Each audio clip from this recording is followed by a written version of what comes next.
Hi, everybody, and we are live for a day at work with Brandon Mansur. Thanks for joining us, Brandon. Glad to be here with you, Mike. Awesome. So you are a business process consultant for Pinnacle Government Solutions, and you're also a captain in the reserves, correct? That's correct. Yep. Oh, that's awesome. So we're going to get two perspectives on this one. I'm really excited about that. So I guess let's start off with, you know, can you tell us a little bit about your background, how you got from college to consulting? Yeah. Good afternoon, everyone. And excited to be here with you this afternoon. One thing, for people who are out there listening, maybe transitioning out of the military, I bring a little bit different perspective to this, in that I'm currently an Army reservist, but I also have a civilian career. So just in terms of the perspective on that, I've had actually two different careers kind of working in parallel. So I graduated from college in 2010 from George Washington University in Washington, D.C. But I simultaneously commissioned in the Army Reserves at that point. So I've balanced a career, since that point, kind of in parallel. I'm currently a logistics officer in the Army Reserves. So I've had a number of different roles in the Army Reserves. Happy to go into more detail with that. But I've worked at both at the tactical and operational levels within the Army Reserves. And then on the civilian side, I've worked for a couple of different contract companies, one of which I work with now, but I've also worked with a private sector firm called Cambridge Associates for over 7 years. So I've got some experience both in the contracting and consulting space as well.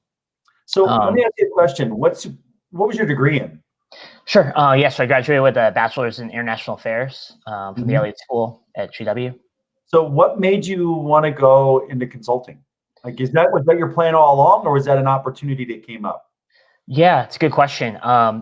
Specifically in the past year and a half, when I got hired by my current company, it was an opportunity that presented itself when I got back. I was in Afghanistan in 2019 and transitioned off of active duty at that point back into the reserve component, and was looking to sort of leverage some skills and some background experiences. And I had always kind of been interested in the consulting space, but particularly in the federal consulting world, since I had worked with a number of consultants previously, and also when I was on active duty in Afghanistan. So I was excited to just see the opportunities that were out there, and got hired by my current company.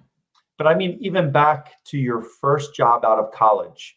So here's this college student, right? This young Brandon. You're in college. I'm assuming, let me start off. Did you decide while you were in college that you were going to commission in the reserves? I did, yeah. Okay.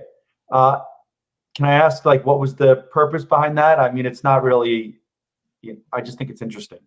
Yeah, it's, and I've talked to people about this because I've actually had some informal conversations with people recently about joining the military, and kind of thinking back to like my own decision to join. I was an ROTC in college when I commissioned, so that's why I commissioned as an Army Reserve. So I had that parallel experience also in college before I even joined the professional world. For me, leveraging my skill set that I had learned both in ROTC, but also like being an international affairs student. So I was looking at specific functions in the Army Reserves, and I originally wanted to be a civil affairs officer. So that's a large component of the Army Reserve civil affairs community is in the reserves, or it was at the time. So that's why I kind of like started looking more directionally at the Army Reserves to join. But in terms of how that, I think being a consultant, there's a lot of, getting back to your original question, there's a lot of, interpersonal dynamics, and being able to diagnose problems, provide assessments, and also provide solutions, recommendations. I think that there's a lot of transferability between being a civil affairs officer, or like a military officer in general, and the consulting space. So I saw a lot of intersectionality even early on, even if I didn't know how the roadmap was going to play out. And so all those things were foundations for why I kind of like looked at that career path. So. And I think a lot of the staff leaders, the officers and NCOs, actually have to act as consultants in so many ways, in your daily work in the military. So that's a great point. Now, but I want to go back to, because I think there's something there that I want to, like the first job, not military, outside of college. How did you find that?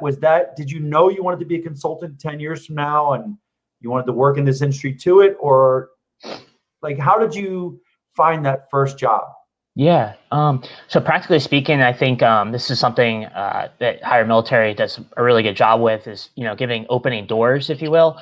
And I think one of the things that I set out and I knew I had to, find a civilian job because one thing being the reservist, unless you're on mobilization orders or you're a full-time personnel with your units, you're not going to make enough, just practically speaking for your living.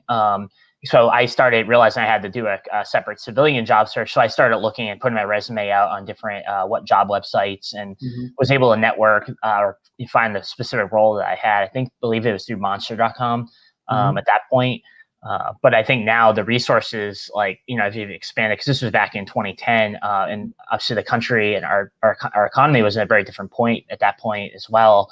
So the job market was a little different potentially as well. So I was fortunate enough to get a job with a government contractor in the DC area that allowed me to, have a civilian job as well and get my career started. So. And what was, without going into too much detail, like, can you walk me through your different roles you had, like the types of roles from when you got out of college to now, like to show that career progression? Yeah, sure. So, starting as a contractor, I was a general contractor. I worked on a couple different federal contracts. So I kind of bounced horizontally within the company. I worked with DoD and another federal agency, just handling some administrative tasks. I worked on some budgetary work for one contract, and then got into a federal records management contract where I helped records management division for the agency kind of handle some of their administrative. They actually did some crossover with declassification work, which was pretty interesting because it help you speak the language in the national security space. It's a kind of important, there's a lot with operational security classifications. And then I spent about a year and a half to 2 years. I had some of the basic officer course training that I had to go through. So that kind of like ate up some time. But when I, on my reserve side, actually had an opportunity to mobilize with a unit in 2013, that kind of fell through because the mission changed a little bit. So I was once I found out I wasn't mobilizing, I decided to look for a new civilian job, and that's where it was the first time I really engaged with a recruiter, a headhunter. And so the recruiter actually helped me find the location. Went through my resume background. It kind of showed me the importance of having like a good, thought leader or thought partner in the career exercise, and I was able to find a role in an operations support role in a consulting firm. Which was the company I mentioned before, Cambridge Associates. So I took the opportunity to join that company, but I work more in investment performance measurement and operations, so tracking financial data. But I was in that role for about three and a half years. But I was able to also get some leadership experience working as a team leader and some project manager in some of the projects there. I laterally transferred within the company and served in client support for some of our clients who were interacting with our product suite of applications. So actually allowed me to get some exposure to client relations, client management, but also product management. So that was pretty interesting because I hadn't really had much experience with that before, and sort of building the bridge between some of the consulting and the product management space. So it kind of gave me some experience there and sort of opened up a little bit more to sort of providing some of that sort of technical support and as well as consulting support. And then went to Afghanistan for a year. So my civilian career got interrupted a little bit again. When I came back, that's where I found my current role as a management / business process consultant. So. Yeah. So when you went to Afghanistan for a year, was your job not really held for you, or did you just decide that was a time when you came back to find something different? Yeah, it's a good question, and obviously don't want to. No, I don't want to call out the company. I mean, it's a challenge for any company, so I don't want to get anybody in trouble. Understand that some of the challenges our reserve and guard forces. Absolutely, and we're seeing it right now with the quick mobilizations for COVID and what happened in DC and everything recently. But by law, companies are required to keep positions under the SCRA, the measures there. But so I did have a role when I came back. But the question was when I was overseas was thinking about, do I want to go back to that role or do I want to try something new? And so for me, it was more of a question. I want to explore my options. And so that's why I ended up doing a job search when I get back, and was really fortunate, I put my resume out again on some of the different job portals, and was able to network with the current job I'm with right now. So awesome. I think it's just how you present yourself, obviously, and kind of like your mindset going into it. I think it's really important. So you are a business process consultant with Pinnacle Government Consulting, right? Yep. So what is that? Yeah, it's a good question. There's every company has got a different, line of service offerings.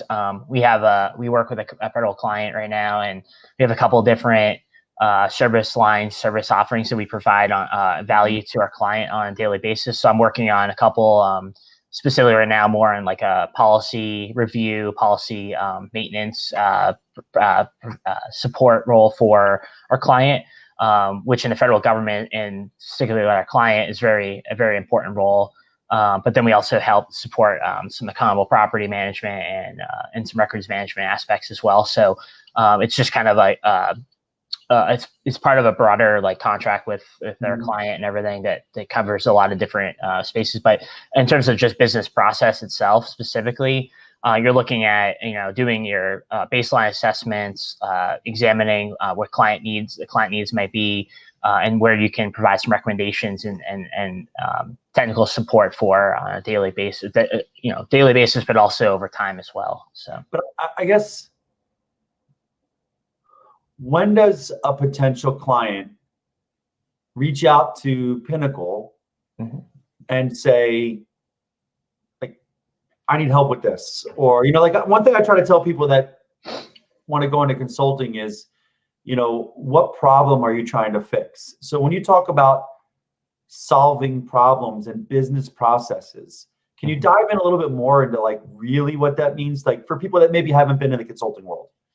Yeah, it's a good question. Obviously it's going to be customized. So every client, every need is going to be different to each, situation.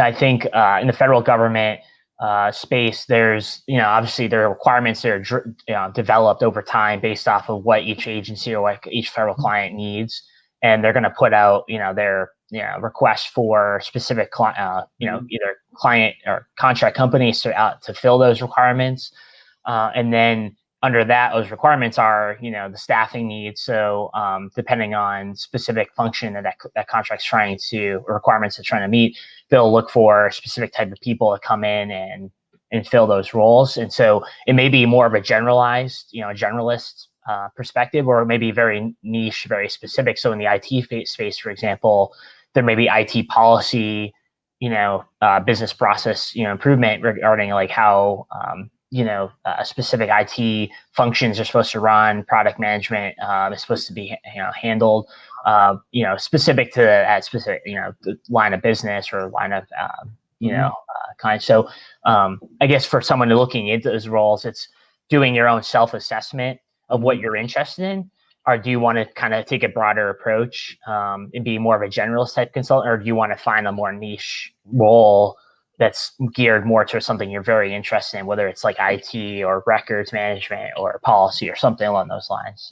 So I guess my question is, and that's fantastic. So the way I understand it is it's largely a process improvement type role, or a program management, like a PMO type role on different contracts. I guess so that now it makes sense in my framework.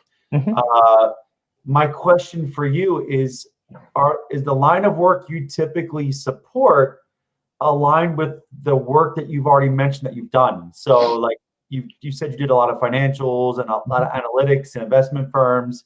You got a logistics experience. Like I see, I saw you mention property management, and has all of that past experience come together to prepare you for this consulting role? Yeah, in some ways it has, in some ways it's every day is a learning experience. Because when I was looking at, obviously one of the, in addition to finding what I'm interested in or finding out what I wanted to do, it's also to say, hey, being willing to step back and say, I'm maybe a little bit more vulnerable in this and I want to learn and, develop confidence to project, my own ability to provide recommendations and guidance to our client in sort of like basic consulting practice manner. So because previously I didn't have like a lot of that direct exposure. I had worked with clients a bit more in a support role versus like an actual consulting space. So that was something that I, wanted to sort of explore, but I think that's okay. I mean, I think people who are, maybe don't have a specific role and want to be taking a more generalist approach. I think it's always good to maybe like, divide up and say 50% of the time I want to be able to leverage my experiences, but maybe 50% of the time I want to try something new. And I think that's definitely a good thing. It's obviously a skill set and something you have to be comfortable with, working through a lot of, navigating some ambiguity or, being comfortable working in the gray area. But it just gives you an opportunity to learn fast as well. I think if you take that sort of approach. So I think you just hit on a couple interesting points. One being kind of a little bit along the lines of an imposter syndrome, like making sure that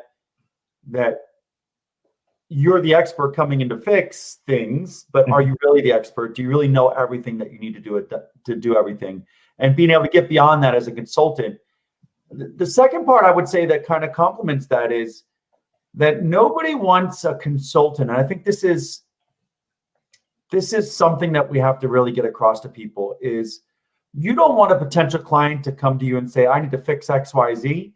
And you go, oh, that's easy. I got that. I can fix it for you like a snap. Like that's not the right answer because then you've just minimized their biggest challenge that they gave to you. Like, oh, you can't fix this? I could do that in a heartbeat, right? It's really about coming together with clients and them being confident that you can build a team or bring the resources or bring the solutions that you can work together with them to fix.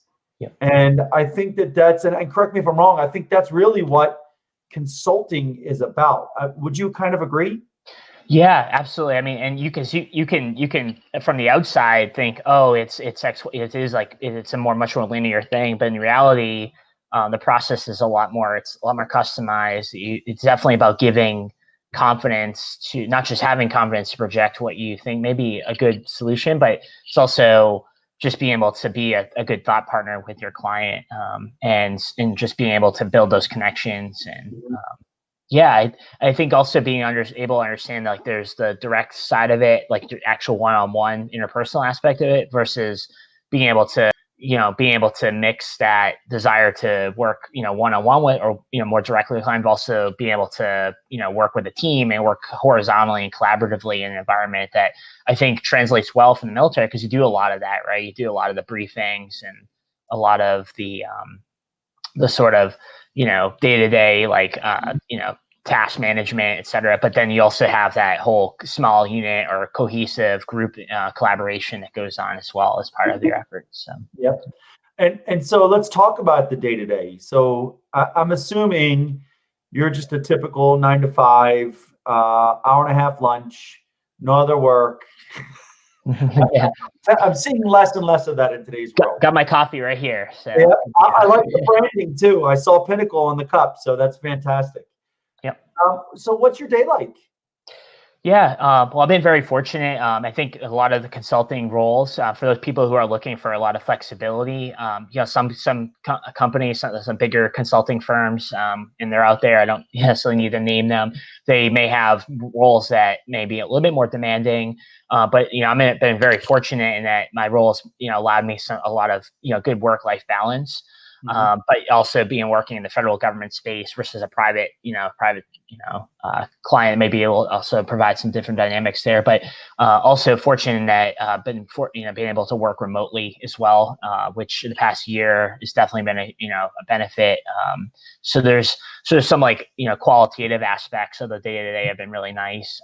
Being able to provide that support remotely, but also still feeling like you're still doing a job. So on a day-to-day, you have a schedule. It's usually aligned. I think fundamentally, you want to make sure you're aligned with the client's expectations, that you're meeting them, what you need to meet. You're providing that you're there, you're present, you're available whenever you need to be available for those specific touch points you have with the client. So our schedule is based around that. But then you also, develop your task management, what you're trying to work on, what are some projects you may have, build your calendar off that. But I think being something you mentioned before about the ability to not get boxed in with thoughts on based off your previous experiences is being a consultant. I think one thing is helpful is be able to have like this more holistic approach about life and be able to just be balanced. I mean, because you want to make sure you're in a position where you can, provide that, requisite support and advice and not feel stressed out. So being able to find that balance between like what you're working on and your own personal life and being able to still stay focused and everything and project that sense of ability and competence and capability to your client, I think is really important. So whatever your schedule is, whatever your battle rhythm is, just find a way to make it, meet what you can do to keep that balance and everything. But for you, are you billable to one client for 40 hours a week? Are you on multiple clients? Oh yeah, and that's a good question. So practically speaking, with timer, it's billable hours. So whatever you're doing on behalf of your client, you're billing for you're billing towards the client, and then anything outside of that, you can't do. So. Right. So are you 40 hours a week right now utilization? So the billable rate. Yep. So you're full-time supporting one client on process improvement. What do you have to do? And I know being in a smaller firm, are there other requirements outside of your billable work that you have to do? Right now, fortunately, not as much. I mean, with a lot of companies, and particularly the size of the company, they may ask you to do some stuff related to business development and some corporate initiatives. So we have a little bit of that, and certainly could, always apply more. But other companies, it's their requirements for, I think, like service hours, community engagement. So it kind of depends, but in terms of the actual work, it's tied to the client itself right now. Right. So you're basically a 40-hour a week with a little bit of admin time, tacked on top. So are you at like a senior consultant level, an individual contributor level? Are you a manager? What level would you put yourself at right now? Yeah, still more individual contributor level in my current role. So what do you need to do to become, if that's your desire, to become a manager? Like, is there something that you need to do at Pinnacle or something you need to show elsewhere? Can you share a little bit about that? Yeah, in terms of career development pathways, I think, a lot. Every company's got their career development pathways and things. So, they're going to have specific requirements of what you need to do to move up the ladder, if you will. For me, I think I'm definitely interested in that because of my experience in the Army Reserves. I've been a company commander. I've, been a platoon leader, been a company commander. Even being in staff roles, I've had soldiers reporting to me. Whereas right now, I don't have any direct reports. So it is something that I'm looking to build out in my career in terms of what to do. In my company currently, there isn't as many of those type of pathways. It's more informal management and mentorship. But a lot of other companies, they do have formal like team leader roles and then assistant manager functions, et cetera. So I'd say just be able to find, kind of like have that dialogue early on with your supervisor, and then find ways to continue to find ways to get into show your leadership competency so you can move into those functions. I was able to do that in my previous company in the operations role I was in. I moved up to be a team leader and then moved into more of a project manager type role function. So. And how big approximately is Pinnacle? Yeah, we're a really small company. Right now, currently about 14 people. So. Okay. All right. Yeah, so small customized company. So you have to win more work to get those opportunities, basically, which is exciting. I really love about a small business is if you want to get in and roll up your sleeves, you can kind of touch everything. Yeah. Absolutely. So, okay, great.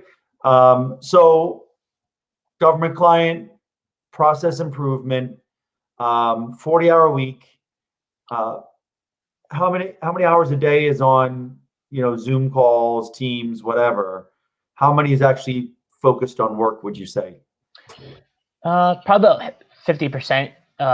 one way, because we do a lot of touch. We've gotten a lot better at, as the pandemic, telework environment, that was definitely kind of like, as you've probably talked about this with other, people working in the federal space, there's a huge learning curve to utilize collaboration tools, et cetera. But I think we, as a team, we've really tried to tap into that and be able to connect virtually, remotely with our colleagues or with our client. And then you need that time to be able to just work on what you need to, specific projects and everything. So being able to block that time off. So it's about 50-50 on a daily basis, I think. Okay. And Gene has a good question. Do products that you develop as a consultant for customers, can they be used to help a different customer later? So I have an answer from like the big firm side, but I'd be interested in yours. Yeah. It's a good question. I will say within the products, within the government space, depending on like what products you're working, what your product is, like it's usually, geared towards a specific client. So maybe some licensing concerns, but, I think that's always one of the things that we've talked to internally in the team is, industry best practices and bringing that in. I think being able to leverage the knowledge out there, because there's a lot of thought leadership in this space and everything. So, being able to bring that, the concepts in, I think is really important. Open source, information sharing, et cetera. I mean, flattening the knowledge and information flow, I think is in bringing that in, opening your aperture to, as a consultant, bringing that in, I think is valuable wherever you go. But yeah, I'm sure you, like Mike, you probably have some experience from, working your back at EOI or some other company. Yeah, I would just say they can be, when you develop a product that is so impactful, it can become a solution. So it becomes something that you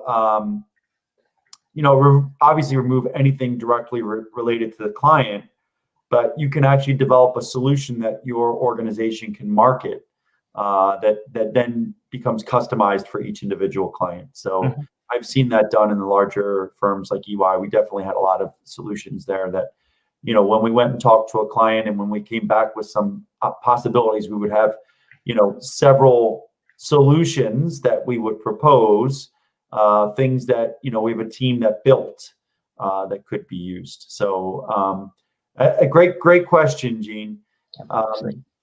So I guess, as we get close to 30 minutes, we talk about, your expectations as a consultant, your growth as a consultant, and how your previous career and your Army experience in the reserves has really helped bring you to this point.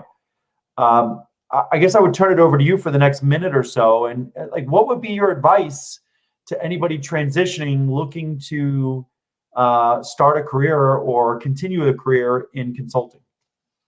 Yeah, no, it's great. It's been a good conversation. I hope people have learned a little bit about this, specific world. I think one thing for me is being able to, constantly try to think about your experiences, especially as you go forward, do that self-audit and, think about how you can try to translate that. If you're making a transition, how you can translate to the civilian world, whether you're in currently in active duty or coming off, or you're in the civilian/reservist career. I think there's a lot of flexibility, being able to always it opens more flexibility for you the more you're able to self audit. Another big thing is being able to just network, realize the power of networks, and don't be afraid to. I know this is kind of the backdrop and the theme for your series, Mike, is doing the informational interviews and getting your name out there, whether it's, through content generation, but even just like dropping messages to people you may have met along the way, being able to follow up, because you never know what opportunities might open up as a result of conversations and everything. So really just apply a lot of energy to that, because that process itself can really have, dividends down the line. So I think I just encourage people to continue to network and everything. So. Awesome. We had one more question. So Sure. I've never finished one, I don't think, before 30 minutes. And we're not going to hit it now, but Bart had a good question. Is it fair to say your client is consumed with day-to-day operations, and as a consultant, you can look for areas of improvement from a different perspective? Yeah, that's a great question. I think that's definitely something that you see this probably with a lot of consulting relationships, where which is probably why also just incidentally there are requirements around that like that where clients may look for consultants to help them break that bubble and whatnot. Not saying that that's specifically what we're working on, but I think it's important to keep that perspective in mind because their client is focused on what they want to do. Like the reason why you're there is to provide that outside perspective. So yeah, I love it. I love it. You kind of have to break through that like groupthink mentality, exactly. Yep. where everyone's looking through the same lens, Mm-hmm. or people maybe are consumed with their own territory or are not thinking big picture. So when you bring in somebody from the outside to kind of do that assessment and look at it and provide alternative solutions, you get a fresh set of eyes. And I think, honestly, Bart, in a lot of ways, that's what consulting is all about. So if it's not specific expertise or solutions, it's really about getting that fresh perspective. So great question. Brendan, so we're over 30 minutes as usual. Thank you so much for spending your afternoon with us or morning for some of these people tuned in. If anybody has specific questions or wants to reach out, are they okay to reach out to you on LinkedIn? Absolutely. Yeah. Happy to answer questions offline. And I always enjoy talking with people, one-on-one as well. So. Awesome. Well, thank you for your service. Thank you for continuing to give back and have a great day. Yeah, you too. Take care, everyone. Bye.